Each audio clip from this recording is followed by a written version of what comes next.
दोस्तों, जो भी हम सोचते हैं या कुछ नया करने की कोशिश करते हैं तो दूसरे हमें यह कहकर रोकते हैं कि तुम ऐसा नहीं कर सकते, ऐसा नहीं हो सकता। और हम अपना इरादा यह सोचकर बदल लेते हैं कि वाकई में यह नहीं कर सकता और हार मान लेते हैं। इसका मुख्य कारण क्या है, इसको हम एक स्टोरी के माध्यम से समझते हैं। एक जंगल में बरगद का पेड़ था। उस पेड़ के ऊपर एक चील घोंसला बनाकर रहती थी, जहां उसने अंडे दे रखे थे। उसी पेड़ के नीचे एक जंगली मुर्गी ने भी अंडे दे रखे थे। एक दिन उस चील के अंडों में से एक अंडा नीचे गिरा और मुर्गी के अंडों में जाकर मिल गया।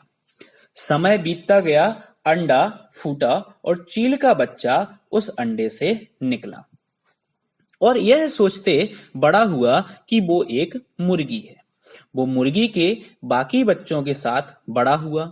वह उन्हीं कामों को करता जिन्हें एक मुर्गी करती। वो मुर्गी की तरह कुड़कुड़ाता, जमीन खोदकर दाने चुगता और वो इतना ही ऊंचा उड़ पाता जितना कि एक मुर्गी उड़ती है। एक दिन उसने आसमान में एक चील को देखा जो बड़ी शान से उड़ रही थी। उसने अपनी मुर्गी माँ से पूछा कि उस चिड़िया का क्या नाम है जो इतना ऊंचा बड़ी शान से उड़ रही है। मुर्गी ने जवाब दिया, वह एक चील है। फिर चील के बच्चे ने पूछा, माँ मैं इतना ऊंचा क्यों नहीं उड़ पाता हूँ? मुर्गी बोली, तुम इतना ऊंचा नहीं उड़ सकते क्योंकि तुम एक मुर्गी हो। उसने मुर्गी की बात मान ली और मुर्गे की जिंदगी जीता हुआ एक दिन मर गया। तो हमने जो स्टार्टिंग में डिस्कस किया था कि जो भी हम सोचते हैं या कुछ नया करने की कोशिश करते हैं तो दूसरे हमें यह कहकर रोक देते हैं कि तुम ऐसा नहीं कर सकते हो और हम अपना इरादा बदल देते हैं।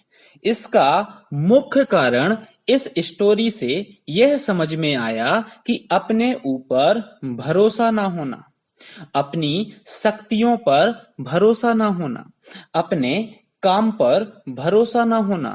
दोस्तों, जो लोग कहते हैं कहने दीजिए, लोगों का काम है कहना। अपने आप पर भरोसा रखें, अपने आप को पहचानें। दोस्तों, अगर जीत निश्चित हो तो कायर भी लड़ जाते हैं। बहादुर वो कहलाते हैं जो हार निश्चित हो फिर भी मैदान नहीं छोड़ते। डटे रहिए, आपने जो सपना देखा है वो आपका सपना जरूर पूरा होगा।